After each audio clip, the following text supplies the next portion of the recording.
Hello friend, मैं गोलाई sir आपके लिए इंडियन पॉलिटी का सब्जेक्ट लाया हूँ।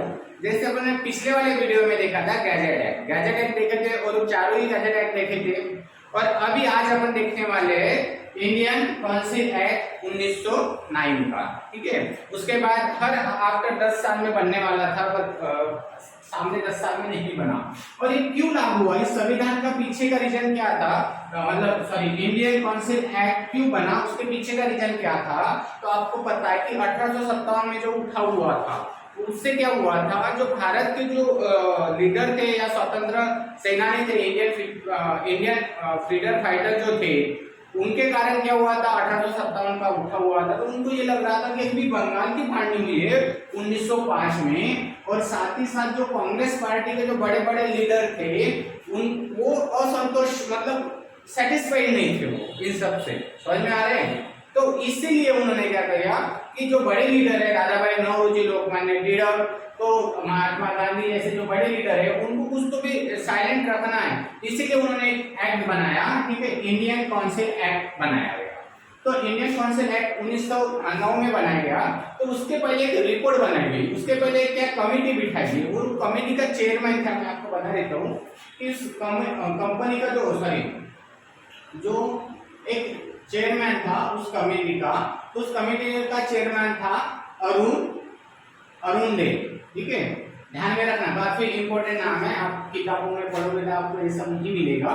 तो अरुण डे जो है, इन्होंने क्या किया, 1909 का जो एक्ट था उसकी रिपोर्ट तैयार की। ध्यान में रखना, क्या किया, उसकी रिपोर्ट क्या की, तैयार की। और रिपोर्ट तैयार करने के बाद 1909 में फरवरी महीना में इसे क्या किया, अधिनियम घोषित कर दिया। क्या घोषित कर दिया, अधिनियम। अभी अधिनियम घोषित कर दिया, तो इसका नाम रखना था, तो नाम क्या रखे, तो उस टाइम उन्होंने नाम रखा, उस टाइम का जो सेक्रेटरी ऑफ स्टेट जो था, मतलब जो सचिव था, दो बड़े पद रहते थे, एक सचिव रहता था और एक कौन सा रहता था, वाइसराय। एक सचिव रहता था और एक कौन रहता था, वाइसराय रहता था। तो उस टाइम का सचिव कौन था, तो एक मार्लो था, और उस टाइम का वाइसराय कौन था, मिंटो था। तो मैं आपको बता देता हूँ कि ये सचिव जो रहता था ये इंग्लैंड में बैठा हुआ रहता था, और जो वाइसराय जो रहता था ये भारत में रहता था। पर भारत के लिए सबसे बड़ा पोस्ट कौन सा था, वाइसराय। पर वाइसराय को भी किसकी बातें सुनना पड़ता था, सचिव की। मतलब वाइसराय के ऊपर भी सचिव था, जो सचिव बोलेगा, जो आदेश देगा सचिव, जो वाइसराय को वो करना पड़ता था, जो उन्होंने जो बोला। इसलिए सबसे बड़ी वो सचिव थी, उसके बाद वाइसराय थी। बट सचिव कहाँ रहता था, ये रहता था इंग्लैंड में। ठीक है, तो इसलिए भारत में क्या चल रहा है किसी को पता नहीं रहता था, और वाइसराय अपनी मनमर्जी करता था। ठीक है, तो इन दोनों के नाम से वो एक्ट बना दिया, मार्लो मिंटो एक्ट। ठीक है, कब बनाया गया, 1909 फरवरी में। तो इस एक्ट में ऐसा क्या था, तो मैं आपको बता देता हूँ कि इस एक्ट में काफी बहुत कुछ था। जैसे मुस्लिम जो कम्युनिटी है, जैसा मुस्लिम जो धर्म है, वो कम्युनिटी है, उनको क्या दिया, स्वतंत्र उनको मतदान इलेक्शन, अपन उसे निर्वाचक कहेंगे, ठीक है, हिंदी में। तो मतदान का उसे एक अलग प्रतिनिधि घोषित कर दिया, मतलब उनका उनके कम्युनिटी का एक लीडर रहेगा, एक नहीं, एक से कई ज्यादा भी रह सकते हैं। समझ में आ रहा है? अभी तक क्या होता था कि अभी तक मतलब ऐसा मुस्लिम जो कम्युनिटी थी उनके लिए कोई लीडर खड़ा नहीं होता था, उनको प्रावधान नहीं था। तो इन्होंने क्या कर दिया, मुस्लिम धर्म का जो प्रतिनिधि था वो चुनाव में रह सकता था, और इनका जो रेशो था, अनुपात था, इनका जो रेशो था वो बहुत ज्यादा था, मतलब वो कम्युनिटी से भी ज्यादा रखा गया। तो इतना ध्यान रखना कि इसमें क्या हुआ था, मुस्लिम जो धर्म है उनको, उनके प्रतिनिधि को खड़ा करने के लिए, ठीक है, इन्होंने क्या कर दिया, अधिकार दे दिया उनको मतदान का। ठीक है, तो इतना ध्यान रखना कि मुस्लिम लोगों को इन्होंने ही दिया। क्यों दिया था, तो आपको पता है कि जब 1905 की जब बंगाल की फाड़नी हुई थी, तो बंगाल की फाड़नी में कांग्रेस इसके अपोजिट था, और मुस्लिम जो पार्टी थी वो कांग्रेस, उनका सपोर्ट था इसको, जो ब्रिटिश का जो वाइसराय था या फिर उनका सोल्जर था, उनको उनका सपोर्ट था। तो इसी कारण इनको एक चॉकलेट दे दिया, ऐसा बोलेंगे अपन। उसके बाद सेकंड जो देखते हैं, सेकंड इसमें क्या हुआ और इतना ध्यान रखना कि निर्वाचक यानी चुनाव, निर्वाचक का जनक कौन, ऐसा अगर पूछा जाए तो जनक इसको माना जाता है मिंटो, इसको माना जाता है भारत का निर्वाचक का जनक, भारत का बात कर रहे हैं ना, भारत का निर्वाचक का जनक किसे कहा जाता है, मिंटो को कहा जाता है। यहां तक बात समझिए। बाद में विधान परिषद, उस टाइम क्या था, ठीक है, केंद्रीय विधान परिषद और प्रांत विधान परिषद। केंद्रीय विधान परिषद और प्रांतीय विधान परिषद के जो सदस्य थे, या फिर आप प्रांत परिषद भी बोल सकते हो, तो इनके जो सदस्य, इनके सदस्य में क्या कर दिए, ठीक है, वार्ड कर दिया, मतलब बढ़ा दिया, इंक्रीज कर दिया, ठीक है, बढ़ा दिए। अभी कितने बढ़ा दिए, तो कम से कम 16 चाहिए, और ज्यादा से ज्यादा कितना चाहिए, ज्यादा से ज्यादा 60 चाहिए, मतलब 60 के ऊपर नहीं चलेगा और 16 के नीचे भी नहीं चलेगा। जैसे अपन ने इसके पहले भी देखा था जो विधान परिषद थे, तो उसमें क्या हुआ था 1861 के एक्ट में कि हाफ जो थे, हाफ इंडिया के लेने थे, हाफ उनके लेने थे, कम से कम 6 चाहिए थे और ज्यादा से ज्यादा 12 चाहिए थे। अभी उसकी संख्या बढ़कर कितनी हुई, 16 से 60 हो गई। उसके बाद आप देखोगे तो इन्होंने कहा था 1660, इन्होंने कहा था गैर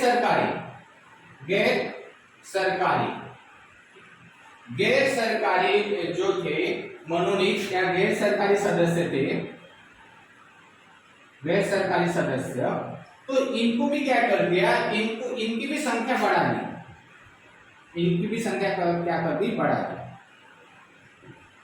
इतना आपको समझ में आ गया क्या क्या हुआ था इस एक्ट में। और साथ ही साथ एक और इंपॉर्टेंट पॉइंट, जो वाइसराय था या फिर आप जनरल जो थे, उनके काम करने के लिए कार्यकारी परिषद के लिए एक भारतीय सदस्य,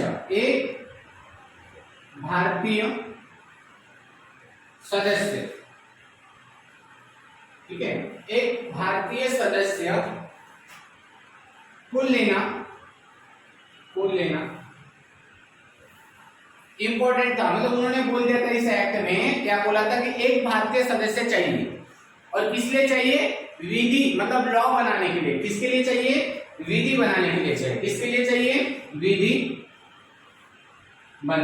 यानी लॉ बनाने के लिए चाहिए। तो ऐसा फर्स्ट पर्सन कौन था उस टाइम, तो उस टाइम बहुत ही ज्यादा मतलब टैलेंटेड थे। उनका नाम क्या था, सत्येंद्र प्रसाद सिन्हा। उनका नाम क्या था, वो काफी लीडर, बड़े लीडर थे, वो एक सीनियर लीडर थे उस टाइम, जब वो मतलब रहते ना हर इसमें सीनियर। अभी आप देखोगे तो बीजेपी में आप देखोगे तो अटल बिहारी वाजपेयी नहीं रहे, और उसके बाद आप देखते तो आडवाणी साहब है, तो आडवाणी जी है, तो कुछ बड़े हैं। तो वैसे ही एक काफी बड़े थे लीडर, उनका नाम क्या था, सत्येंद्र प्रसाद सिन्हा। तो इन्हें, ये जो फर्स्ट पर्सन थे, इन्हीं को पहला कार्यकारी परिषद के लिए इन्हें, ठीक है, नियुक्त किया गया था, इन्हें सिलेक्ट किया गया था। तो आपको कई बार पूछा जाता है, तो किसके लिए बनाया था इनको, नियुक्त किया था विधि बनाने के लिए, लॉ बनाने के लिए। तो ध्यान में रखना कि क्या क्या हुआ था इंडियन काउंसिल एक्ट में, 1909 के एक्ट में क्या हुआ था, एक कमेटी बनाई गई थी। उस कमेटी का चेयरमैन कौन था, अरुण डेल था उसका चेयरमैन। उन्होंने क्या किया था, रिपोर्ट पेश की थी। कब पेश की थी, फरवरी में। और फिर उसका उस अधिनियम का नाम क्या रख दिया, मार्लो मिंटो। तो आपको पता है मार्लो मिंटो कौन है, सचिव और वाइसरॉय।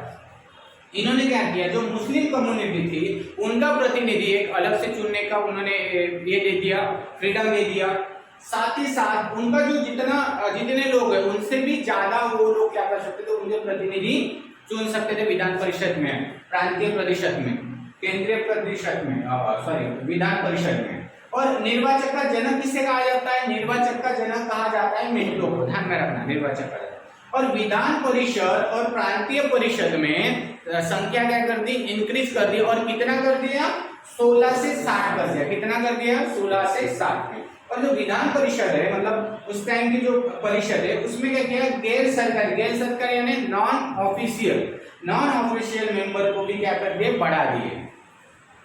और वो भी कैसे बढ़ा दिए? बहुमत से बढ़ा दिए। कैसे बढ़ा दिए? बहुमत से बढ़ा दिए। साथ ही साथ वायसराय जो थे, वायसराय के कार्यकारी परिषद के लिए, वायसराय के कार्यकारी मतलब काम करने के परिषद के लिए एक भारतीय सदस्य लेना जरूरी था। और वो फर्स्ट पर्सन कौन थे? सत्येंद्र प्रसाद सिन्हा ऐसे फर्स्ट पर्सन थे जो वायसराय के सदस्य बने थे कार्यकारी परिषद के। और उनका काम क्या था? विधि बनाने का। ठीक है, विधि बनाने के लिए उनको सिलेक्ट किया था। तो आप फर्स्ट वाला एक देखे थे, आपने क्यों बना था आपको पता है? क्योंकि जो बड़े लीडर थे उनका असंतोष ना बढ़े, है ना, उनके ऊपर फिर ऐसा एक उठाव ना हो, इसलिए वो एक्ट बनाया। फिर उसके 10 साल जैसे वो आपने चार्टर्ड एक्ट देखा, गैजेट एक्ट देखा, जो आफ्टर 20 ईयर में बनता था। ये एक्ट हर 10 साल में बनता था, ये भी 10 साल में। और ये 10 साल बनने वाला था पर नहीं बना। क्यों नहीं बना? आप उसके ऊपर भी देखते। तो सेकंड वाला देखते, इंडियन ठीक है काउंसिल एक्ट 1919 में। समझ में आ रहा है? ये एक्ट आपको समझ गया। उसके बाद अपन दूसरा वाला एक्ट देखते हैं। तो दूसरे वाले एक्ट में क्या क्या हुए?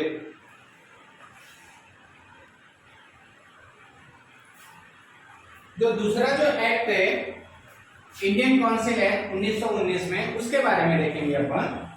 तो उसमें क्या हुआ था मैं आपको बता देता हूँ कि जो एक्ट बना था, तो यहाँ पे तब तक सचिव और वाइसराय दोनों चेंज हो गए थे। यहाँ से यहाँ तक ड्यूरेशन आते आते वाइसराय और सचिव दोनों के दोनों भी चेंज हो गए थे। तो उस टाइम का जो सचिव थे, सेक्रेटरी ऑफ स्टेट कौन थे? मार्टिन। कौन थे? मार्टिन।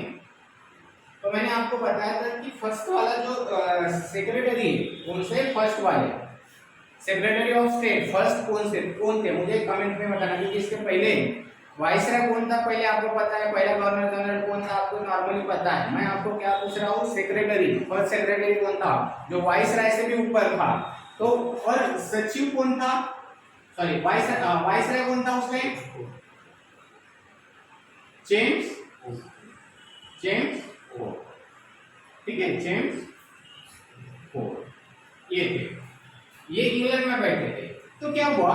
20 अगस्त की बात है। ठीक है, 20 अगस्त की बात है।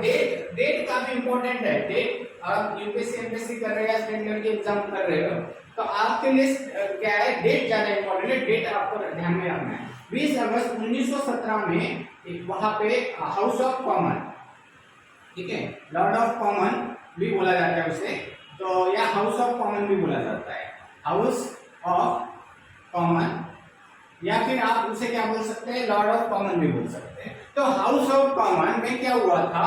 एक यहाँ पे लंदन में, ये लंदन की बात है, तो लंदन में एक इसने जो मार्टिन वुड थे, इन्होंने एक भाषण दिया था।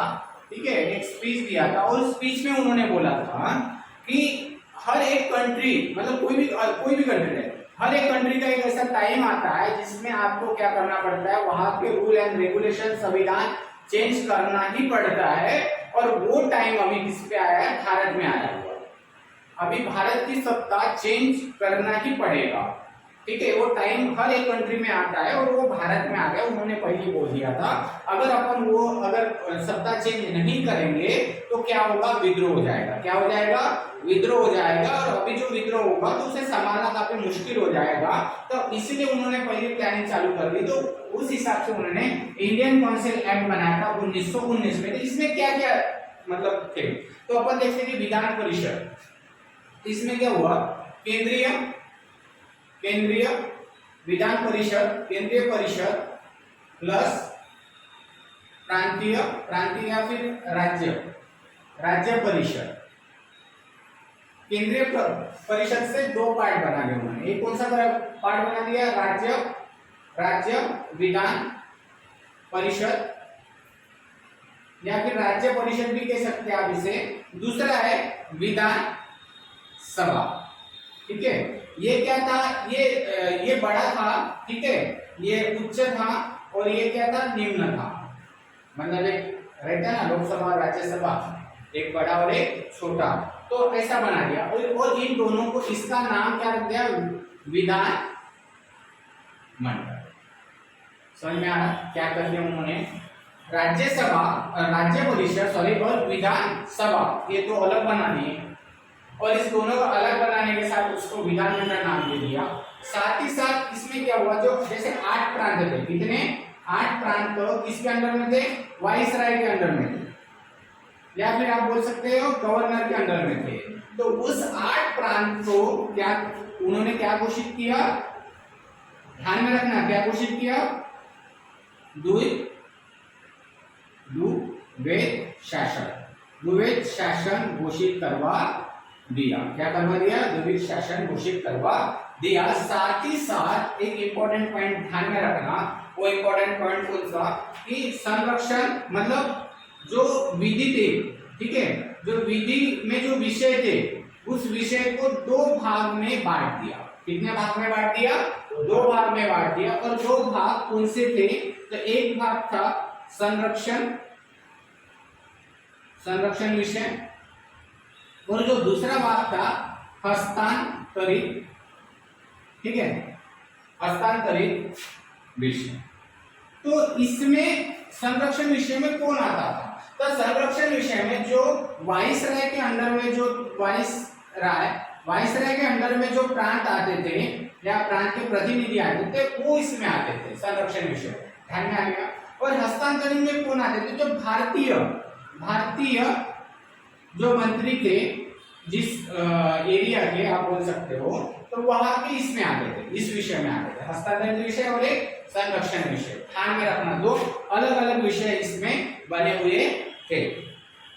साथ ही क्या हुआ था, इसके अनुसार जो कार्य परिषद थी, किसकी कार्य परिषद? जो वाइसराय था, वाइसराय का जो कार्य परिषद था, परिषद में कितने लोग थे? परिषद में 6 लोग थे। कितने लोग थे? 6। अभी 6 में उन्होंने बोल दिया कि 6 में हाँ ब्रिटिशर चाहिए, हाँ क्या चाहिए मतलब 3 क्या चाहिए? ब्रिटिशर चाहिए और 3 ब्रिटिशर चाहिए और 3 कौन चाहिए? 3 भारतीय चाहिए। 3 कौन चाहिए? भारतीय चाहिए। पर जो मेन पोस्ट रहेगी चीफ ऑफ कमांडर का, जो चीफ ऑफ कमांडर जो रहेगा वो पोस्ट किसके पास रहेगी? वो ब्रिटिशर के पास रहेगी। कौन सी पोस्ट? चीफ ऑफ कमांडर, ध्यान में रखना, ठीक है। कमांडर इन चीफ भी बोल सकते हैं आप उसे, क्या? कमांडर ऑफ चीफ, ठीक है।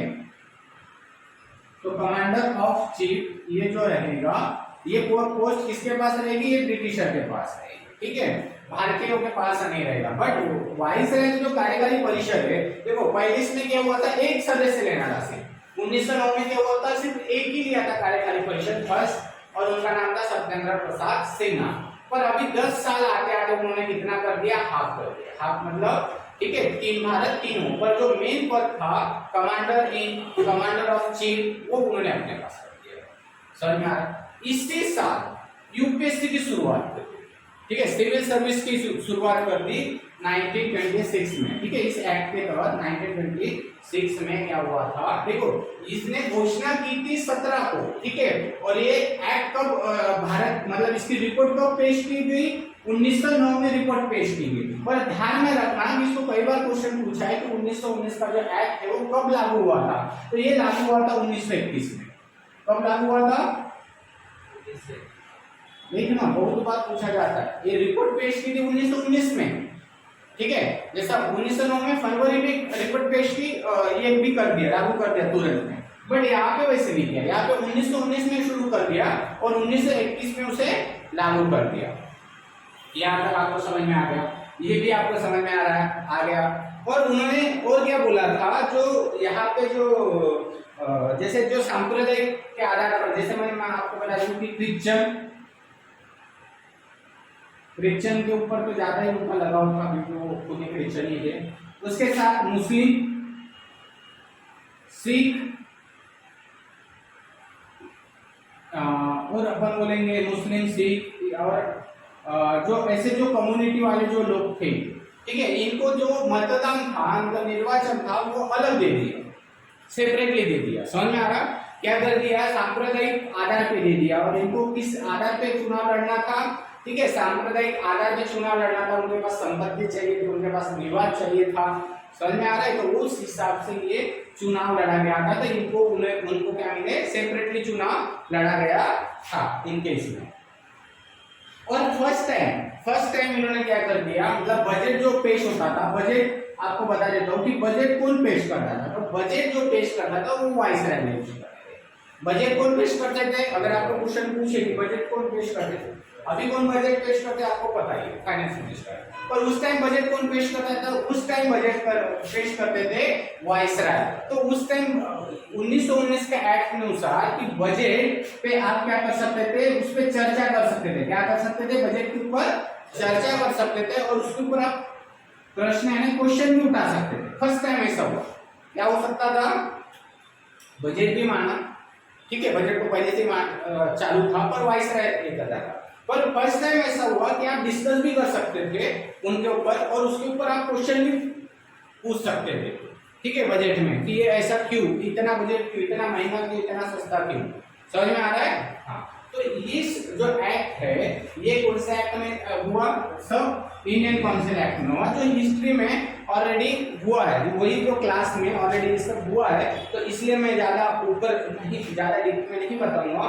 ऑलरेडी जो है अपन ने हिस्ट्री के इसमें काफी डीप में पढ़ा था, ठीक है। तो अपन जो देखेंगे जो यहाँ तक ना ऊपर ही देखेंगे, ये सब हिस्ट्री में यहाँ तक हुआ था जी, यहाँ से अपन देखेंगे डीप में, ठीक है, एकदम पॉइंट टू पॉइंट जो यूपीएससी के लेवल का आता है वो उस लेवल का, और ये भी यूपीएससी के लेवल का है, और अदर जो स्टेट लेवल के एग्जाम है उसके लिए भी काफी बेनिफिट मिलेगा, ठीक है, समझ गए।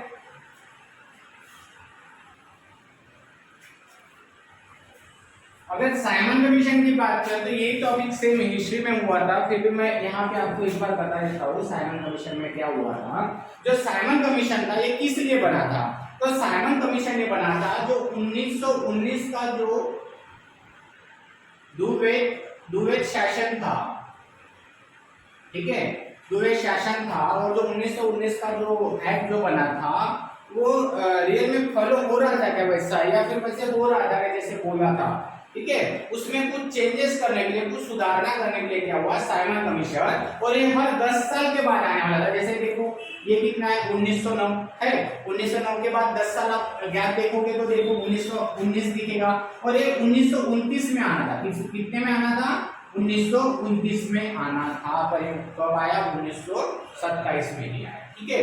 तो इसमें जो थे, तो इसमें टोटल मैं आपको बता देता हूँ, साइमन कमीशन कब आया, 1927 में, मतलब 7 दिख रहे, और कितने सदस्य थे, 7 सदस्य थे, कितने मेंबर थे, 7 मेंबर थे, ठीक है।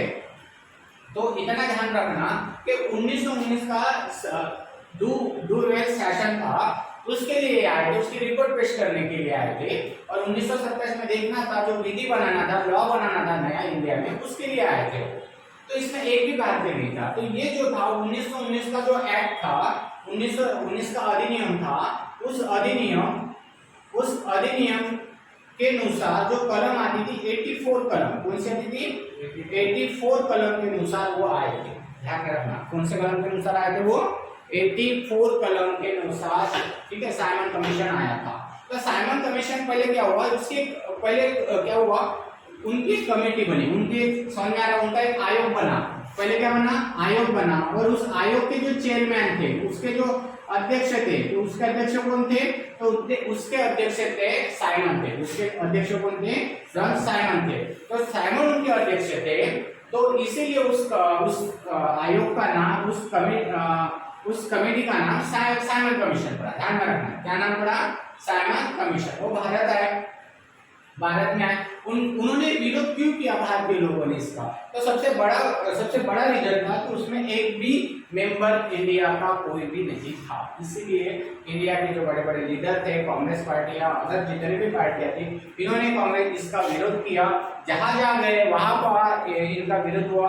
लखनऊ में गए तो पंडित जवाहरलाल नेहरू थे, तो उन्होंने लाठीचार्ज खाया, ध्यान में रखना, सबसे पहले क्या उन्होंने लखनऊ में थे, ये कहा कौन, साइमन कमीशन लखनऊ में गया था, उस टाइम उसका विरोध किसने किया था, पंडित जवाहरलाल नेहरू ने किया था, तो उनके ऊपर लाठीचार्ज हुआ था, ठीक है।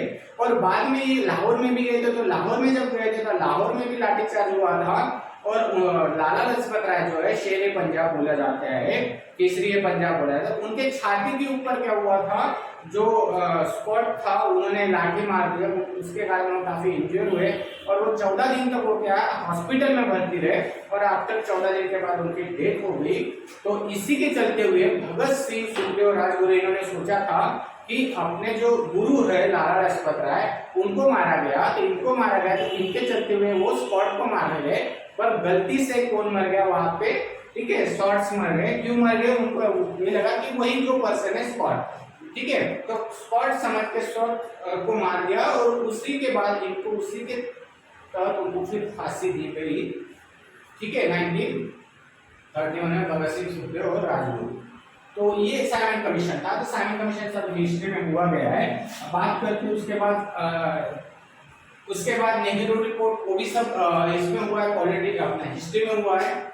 उसके बाद अपन जो देखते हैं सांप्रदायिक अवार्ड, ठीक है, क्या बोलेंगे अपन, सांप्रदायिक अवार्ड, उसे ही दूसरा नाम क्या दिया गया है, ठीक है, कम्युनल अवार्ड, ध्यान रखना, कम्युनल अवार्ड। तो इसी बोला जाता है। इसका जनक कौन, आपको कई बार पूछा जाता है इसका जनक कौन, तो इनके जो जनक बोला जाता है रेमंड मैकडोनाल्ड। तो आपको पता है कि आप चिकन या मटन जब घूमने जाते हो तो खाते हो तो मैकडोनाल्ड आपका नाम ऐसे ही है, याद रहता है, ठीक है। पर मैं आपको एक बात बताना चाहता हूँ कि अब जब आप अगर स्टडी करते हो तो आप पूरा जो नाम है उनको ध्यान में रखना, ठीक है। ऐसा नहीं कि जैसे साइमन बोल गया तो साइमन ही ध्यान में रखना, तो पूरा नाम उसका आपको आना चाहिए कि क्या नाम है। मैकडोनाल्ड बोला था, ऐसा नहीं कि मैकडोनाल्ड, तो मैकडोनाल्ड का पूरा नाम आपको आना चाहिए, ठीक है। बहुत बार ऐसा होता है कि उसका एक वर्ड में क्वेश्चन आता है कि जैसे साइमन का पूरा नाम क्या है, तो आपको लगता है कि साइमन को सर बाद में लिखेगा तो हम क्लिक कर देंगे, नहीं, चारों के चारों ऑप्शन या पांचों के पांचों ऑप्शन में आपको लास्ट में साइमन ही दिखेगा। फिर किसको मारोगे आप, क्लिक किसको करोगे, समझ में आ रहा है, इसको टिक करोगे। तो इसीलिए आपको पूरा नाम ध्यान में रखना है, बहुत बार एग्जाम में आते हैं क्वेश्चन पूरे नाम के ऊपर, इसलिए मैं आपको बता रहा हूँ कि आपको स्टडी कैसे करना है, पूरे नाम के साथ करना है, पूरे डेट जितने भी डेट है उसे अच्छे से याद रखना है, ठीक है। तो इन्होंने ध्यान में रखना, मैं इतना बताना चाहता हूँ कि सांप्रदायिक अवार्ड का अगर आपको जनक पूछे तो ये कौन था, रेमंड मैकडोनाल्ड थे, यही ब्रिटिश के पीएम थे उस टाइम मतलब 1931 की बात है, ठीक है, 1930 से 32 उस टाइम ये वहां के पीएम थे, ठीक है, ध्यान में रखना। तो क्या हुआ, इन्होंने जो साइमन कमीशन था, साइमन कमीशन में चर्चा के लिए, उसके डिस्कशन के लिए एक राउंड टेबल, ठीक है, राउंड टेबल जो परिषद थी वो बुलाई।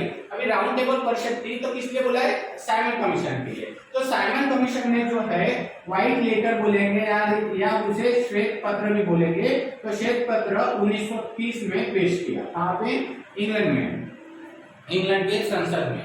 तो श्वेत पत्र उन्होंने 1930 में, जो भी भारत का जो रिपोर्ट था वो सब कहाँ पे लिखा, श्वेत पत्र पे लिखा, ध्यान रखना। उसे इंग्लिश में अपन क्या बोलेंगे, व्हाइट लेटर बोलेंगे। तो 1930 में वो पेश कर दिया, इंग्लैंड के संसद में कर दिया। तो उसके ऊपर डिस्कशन के लिए, क्या हुआ, राउंड टेबल। तो पहले मैं आपको बता देता हूँ कि राउंड टेबल नहीं था, ये कैसे बैठे थे, तो चौकोन टेबल में, स्क्वायर टेबल था वहां पे बैठे थे। पर क्या होता था कि ये यहाँ पे बैठे रहते थे, तो कुछ लोग कॉर्नर पे बैठे रहते थे, तो कुछ लोग नहीं चाहते थे कि हम कॉर्नर पे बैठे, या किसी के कॉर्नर पे बैठे रहे तो क्या होता था कि उनकी नजर नहीं पड़ती थी उनके ऊपर, ठीक है। जैसे आप किसी भी कहीं और जाओ, आप कुछ कहीं पर भी जाओ, तो आप अगर कॉर्नर पे बैठे हो तो फिर आपको ऐसा लगता है कि ये मतलब किसी का ध्यान नहीं है। या फिर आप किसी की शादी में गए और कॉर्नर पे जाके बिठा दिए, एक फंक्शन में गए कॉर्नर में जाके बिठा दिया, तो आपको क्या लगेगा, यार हमारे तो कोई इज्जत ही नहीं है ना। तो ऐसे उनको भी लग रहा था कि कॉर्नर में बैठे। तो इसी के चलते हुए इसके जगह फिर क्या किया, राउंड टेबल किया, इसके जगह क्या कर दिया, राउंड टेबल शुरू कर दिया। तो पहली जो राउंड टेबल है, तो पहला जो राउंड टेबल है 12 नवंबर, डेट ध्यान में रखना, 12 नवंबर 1930 में पहली गोलमेज परिषद हुई है, राउंड टेबल बैठा है। तो राउंड टेबल पे डिस्कशन हुआ साइमन कमीशन के ऊपर, भारत के चुनाव के ऊपर, ठीक है। तो दूसरा जो हुआ है, दूसरा फिर नवंबर में 1931 में हुआ था। तो इसमें कौन आए, तो मैं आपको बता देता हूँ कि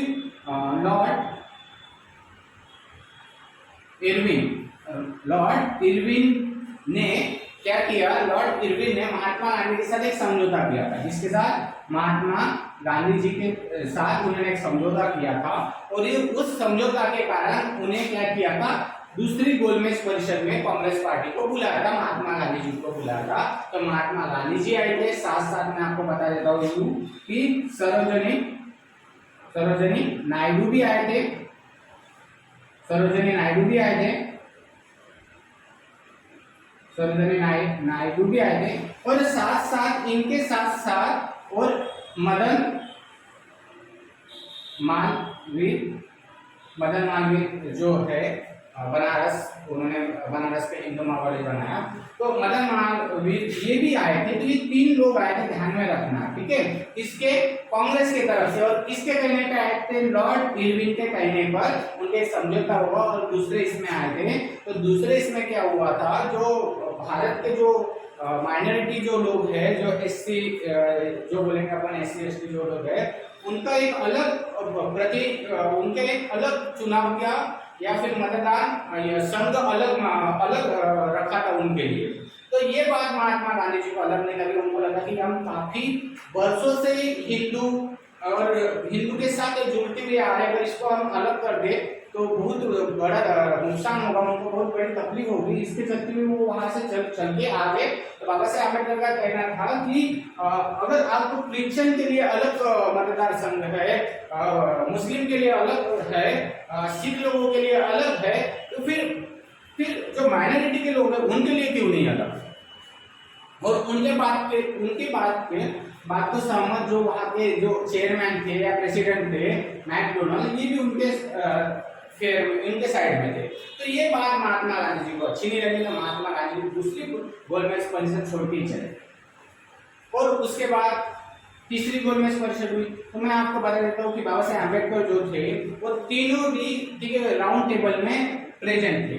बाकी जो महात्मा गांधी थे वो सेकंड इसमें थे, महात्मा गांधी के साथ सरोजिनी नायडू, मदन मालवीय जी थे, वो भी थे। तो ये क्या हुआ राउंड टेबल। तो इसका कुछ ज्यादा मतलब फाइनल डिसीजन पे नहीं आई। क्यों नहीं आई, इसे किसका रूप दे दिया, धार्मिक रूप दे दिया, ठीक है, हर मतलब धर्म का, इसके लिए उनको स्थगित करना पड़ा। तो तीसरी भी जो राउंड टेबल थी तो वो भी सक्सेसफुल नहीं हुआ। और उसके बाद जो आता है गवर्नमेंट ऑफ इंडियन एक्ट 1935, जो पहला एक्ट था, उसके बारे में मैं आपको बता देता हूं।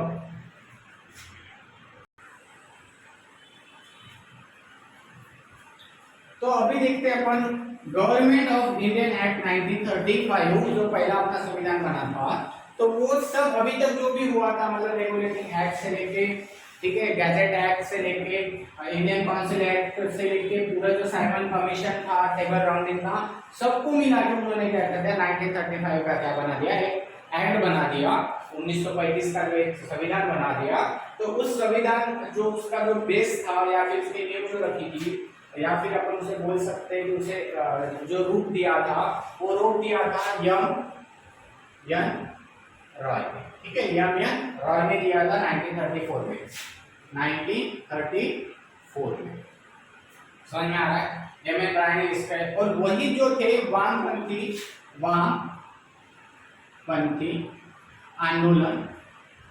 आंदोलन के जनक थे, ऐसा कहा जाता है, वामपंथी आंदोलन के जनक थे। तो यम एन राय, उन्होंने 1934 में उसका बेस बनाया, ठीक है, इंडियन कॉन्स्टिट्यूशन 1935 का उन्होंने लिखना मतलब चालू कर दिया। और इसी के लिखना नहीं चालू किया था, तो इसी के जैसे यम एन राय 1934, इनका भी पार्टिसिपेंट था 1935 में, इनका सबसे ज्यादा बड़ा पार्टिसिपेंट था, ये वामपंथी आंदोलन के जनक भी थे। और ये जो था 1935 का, मैं आपको संविधान बता देता हूँ, एकदम सिंपल। इसके जो आर्टिकल जो थे तो कितने थे, 3, 2, 1। देखो कितना सिंपल है, इसके आर्टिकल नंबर यहाँ करने के लिए 3, 2, 1, कितना 3, 2, 1। और इसके 10 अनुसूची थी, ये तो कलम हो गए, और 10 अनुसूची, कितनी अनुसूची थी, 10 अनुसूची थी। और मैं आपको बता दूं कि इसमें और सूची थी, उसमें थे संघ सूची, उसे केंद्र सूची भी कहा जाता है, संघ सूची, राज्य सूची और संघ सूची, सॉरी समवर्ती सूची। ठीक है, तो इसमें जो था, इसमें संघ सूची में 59 थे। कितने विषय थे? टोटल 59 थे। राज्य में 54 थे। राज्य में कितने थे? 54 थे। और समवर्ती सूची में कितना था? 36। तो मैं वो पहले वाले संविधान की बात कर रहा हूँ, ना कि अभी वाले, करंट वाले। ठीक है, तो ध्यान में रखना ये वाले थे। तो ये संविधान बन गया था। कितने कलम थे? 10 अनुसूची थे, ये बन गया था। और मैं आपको इतना बता रहा, जो आरबीआई की जो स्थापना हुई थी, आरबीआई की जो स्थापना हुई थी, ठीक है, आरबीआई की स्थापना हुई थी शायद 5 या 7 करोड़ के स्टार्टिंग के साथ। तो जब आरबीआई की स्थापना हुई तो इसी संविधान के तहत हुई थी, इसी संविधान के तहत इसकी स्थापना हुई थी। और साथ ही साथ मैं आपको बता देता हूँ, ये संघ न्यायालय, ठीक है, इसकी भी जो स्थापना हुई थी 1937 में हुई थी, इसके बेस पे, इसी के बेस पे, ठीक है, इसी के बेस पे। और पहली बार प्रांतीय न्यायालय, ठीक है, सॉरी प्रांतीय जो था प्रांत चुनाव भी लड़ा गया इसी संविधान के आधार पर। तो मैं आपको बता देता हूँ कि टोटल 11 जगह थी, और 11 जगह में मैं आपको बता देता हूँ, यहाँ पे थोड़ा सा मैं मैप निकाल के दिखा देता हूँ, शायद वीडियो कुछ लंबाई बनते जा रहा होगा, तो मैं खत्म कर देता हूँ, थोड़ा सा उतना अच्छा नहीं निकला होगा। हाँ, तो ध्यान रखना, कांग्रेस पार्टी, इसमें से क्या हुआ, कांग्रेस पार्टी 8 जगह आ गई और 3 जगह मुस्लिम आई। ठीक है, 8 जगह कांग्रेस आई और 3 जगह मुस्लिम आई। तो आपको मैं बता देता हूँ कि कहाँ आए, तो बॉम्बे में आए, कहाँ हुए, बॉम्बे में आए कांग्रेस पार्टी। मद्रास में भी आए, मद्रास को क्या कहा जाता था? फुल्टा कहा जाता था, फुल्टा कहा जाता था, या फाल्टा कहा जाता था। उसके बाद बिहार में, सॉरी बिहार में, आसाम में बहुमत आया था, आसाम में। उसके बाद यहाँ पे उत्तर प्रदेश, ठीक है, तब संयुक्त प्रांत कहा जाता था। और ये मध्य प्रदेश यानी मध्य प्रांत कहा जाता था। तो देखो कितना हो गया, 2, 4, 6, 7 और एक उड़ीसा था। तो इतने जगह आया था। ठीक है, इतने जगह क्या हुआ था, इतने जगह आया था। तो मैं आपको बता देता हूँ, 8 जगह में से 6 जगह थे, 6 जगह में बहुमत आया था। क्या आया था? बहुमत। और 2 जगह पे क्या आया था? 2 जगहों पे उन्होंने अदर पार्टी के साथ क्या किया था, मिलके बनाया थे वहां पे प्रांतीय। समझ में आ रहा है? 8 जगह मिलती टोटल कांग्रेस को। तो कांग्रेस ने उसमें से क्या कर दिया, 6 जगह पे क्या करते, उनको बहुमत था, 2 जगह बहुमत नहीं था, तो दूसरे पार्टी से, ठीक है, मिलकर उन्होंने वहां पे गठबंधन बना दिया। और अगर मुस्लिम कम्युनिटी की बात करें तो मुस्लिम कम्युनिटी के जो है 3 जगह आया था। ठीक है, 3 जगह कहाँ आई थी मुस्लिम पार्टी? तो मैं आपको बता देता हूँ, एक था जो बंगाल का पूर्व भाग, पूर्वी बंगाल, अगर आप इसे अभी आप कह सकते हैं ढाका या बांग्लादेश, वहां पे आई थी मुस्लिम पार्टी। साथ ही साथ आप इधर देखोगे तो पंजाब उस टाइम काफी बड़ा था, पाकिस्तान और भारत मिलकर जो पंजाब बना वो, और ये सिंध। तो 3 जगह इसी चलते हुए क्या हुआ था, इसी को चलते हुए, ठीक है, 3 जगह आया था। ऐसे टोटल जगह प्रांत में सरकार बैठी थी, 11 आए थे। ठीक है, प्रांत में शायद अगर हिस्ट्री का लेक्चर रहता तो उस टाइम हिस्ट्री में जो आते थे, तो जब प्रांत में आते थे तब सीएम नहीं बोला जाता था, उसे पीएम बोला जाता, प्रधानमंत्री निवड के आता था, ना कि। तो हर स्टेट का एक अलग अलग प्रधानमंत्री रहता था, जैसे सीएम रहता है आज। समझ में आ रहा है? तो सबके मैंने नाम से कैसा पता दिया होते, पर ये हिस्ट्री का लेक्चर नहीं है, पॉलिटी का है, इसलिए अपन मतलब ये देखेंगे। यहाँ तक समझ में आ गया क्या हुआ था? तो और फिर क्या हुआ, दूसरा महायुद्ध हुआ 3 सितंबर 1934 को दूसरा महायुद्ध हुआ। इसमें भारत को भी इन्वॉल्व करने के लिए उन्होंने कहा, जबरदस्ती से किया। इसके चलते जो ये जो थी कौन सी जो कांग्रेस पार्टी थी, उन्होंने रिजाइन दे दिया, है ना। और 22 अक्टूबर या कुछ डेट था, तो उसी के दिन काला दिन मनाते हैं, उसी को क्या मनाते हैं, कांग्रेस पार्टी काला दिन मनाते थे। पर मुस्लिम पार्टी ने रिजाइन नहीं दिया, वो क्यों देंगे? ठीक है, तो उन्होंने नहीं दिया रिजाइन, तो वो उसे मुक्ति दिन करके नहीं किया, मुक्ति दिन करके मनाते थे। तो इस जो संविधान था, इस संविधान में 1935 के इस संविधान में ये सब कुछ था। अभी और हिस्ट्री में भी बहुत कुछ इसका आया हुआ है उल्लेख, फिर से रिपीट हो रहा है। और इसके बाद जो बना फाइनल अपना जो है इंडियन जो है भारत का, ठीक है, भारत का संविधान। तो भारत के संविधान के ऊपर कल से अपन इसके बारे में देखेंगे, नेक्स्ट लेक्चर में देखेंगे और इस काफी डीप में देखेंगे। अगर कुछ डाउट रहा तो मेरा फिर नंबर है, वहां पे आप कमेंट में भी पूछ सकते हो। चलो, और अगर अच्छा लगे तो आपके जो फ्रेंड जो है, सर्कल दोस्त लोग हैं जो कम्युनिटी एग्जाम का कर रहे हैं, तो आप उन्हें भी शेयर कीजिए। कुछ कुछ पॉइंट आपको जो किताब में भी नहीं मिलेंगे तो एक्स्ट्रा मिल जाते हैं, ठीक है, यहाँ पे। चलो, ओके, थैंक यू।